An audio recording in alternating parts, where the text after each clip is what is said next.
Many of you might think that I'm overly negative about Wuthering Waves, and that although I play this game, you may think I do so begrudgingly with a frown upon my face. Well, I do have some mixed feelings about this recent patch. Most of what they added and changed is a step in the right direction. So let's get into a brief overview of 1.1 and how things are looking for the game. First off, I'm sure everyone noticed the quality increase in the story cutscenes, which is pretty good.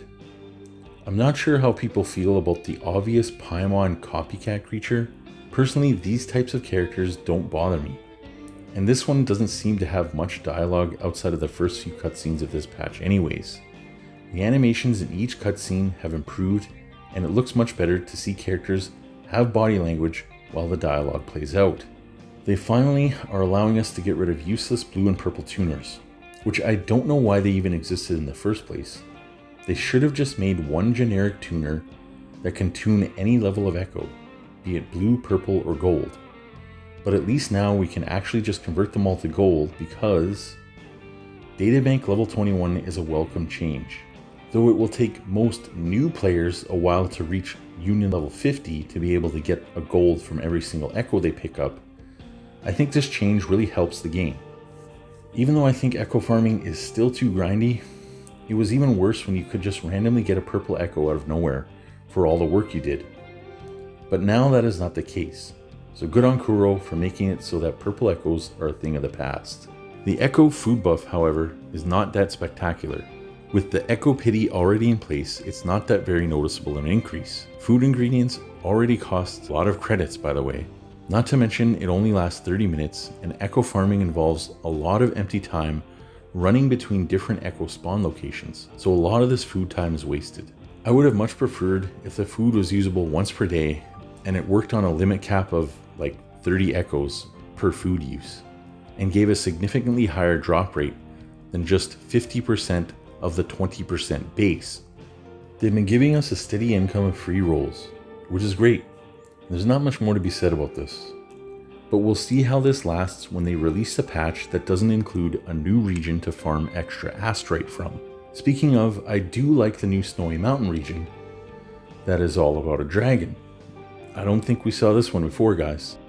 But seriously, they are cutting it a bit close with Genshin's patch formula. I'm not complaining because I actually really do like this region.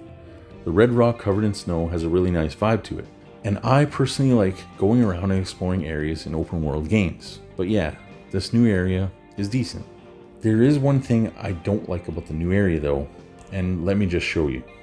This shop right here, you can buy all these items, but you can brick your account if you buy the shell credits at all.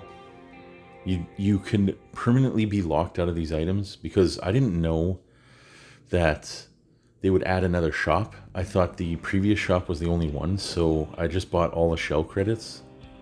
And I really don't like this because it just shows that they don't really have game awareness. I don't think you should be able to buy the shell credits before buying all the other items. Like, a certain other game we know does this. You're not allowed to buy the credits until you buy all the other items. Because shell credits at the end of the day, they're not as valuable as these other items. And I don't think you should be saying that the players should be aware of this. I think the devs should be aware of this and that they should have the foresight to know that players can be locked out of items. You can even be locked out of the recipes permanently if you make sure, or if you like buy the shell credits thinking that they're not going to add another shop. You can be permanently locked out of these things, and I just think that burden shouldn't be on the player to be like, hey, you should know better as a player. It should be on the devs to have the foresight into how players might behave. And I really don't think this is a good sign because it's a bit amateur for game development, in my opinion. As for the new characters in 1.1.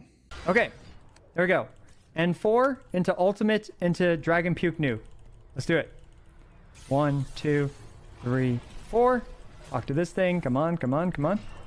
There we go. Let's go, let's go, let's go. Crit, crit, crit. One more crit. One more crit. Here we go. Bam! Just like that. You can't see the number though. Well, let's see. 1 second, 2 seconds. How long is it? 0 seconds! Jinxie's power level is a bit concerning. To have this kind of power creep this early on in the first patch of the game is a thing to look out for. Yes, granted, I know this is a whale thing. She's S6 R5, and most people will not be able to clear a boss in 0 seconds. It's still kind of weird though, especially when a lot of people are going around and boasting about the game having visceral and challenging combat, when things like this are even possible in Wuthering Waves.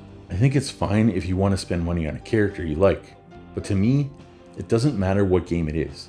Genshin, Wuthering Waves, or Zenless Zone Zero, I personally am never going to max out a character. It just trivializes the content of these games. Most of these games not having significant difficulty levels to them anyways. And it's not only about how expensive it is to do so, but I won't max out a character even if I save up free rolls for a year or something either. The most I'll go is like S1 or S2 of a character I really like, and at least one copy of their weapon. Spend however much you want. That's up to you. But I still think Jinxie's power is too much for this early on in the game. Contrary to what people might think, I don't outright hate power creep. I think that there can be too much of it though, and I know gacha games are going to implement power creep anyways. I just wish a lot of these gacha games would temper themselves and hold back from releasing characters that are overly strong faster than most players can keep up with building their previous units. Overall, patch 1.1 has made improvements to the game, which is good. Though some of these improvements aren't groundbreaking, it's still a step in the right direction. There's still some issues, like the camera bug still exists, that forces you to look at something in the distance, or I don't even know what. And also enemies can just reset their HP randomly in the open world, even if you're literally right next to them. So hopefully they can address these small issues soon, though the camera bug I think is a way bigger issue. Where the game goes from here is anyone's guess. I have not been looking at major leaks or anything like that, and I'm not even sure the leak scene for this game is a huge thing. I could be wrong about that. But wherever Wuthering Waves is going, I will be playing it for at least the foreseeable future. So what do you think about 1.1? Is Jinxa too strong of a character to be released this early in the game? Was the update enough content for this 7-week-long patch we're getting? Thanks for watching, and expect periodic updates about Wuthering Waves patches as the game goes on. Take it easy.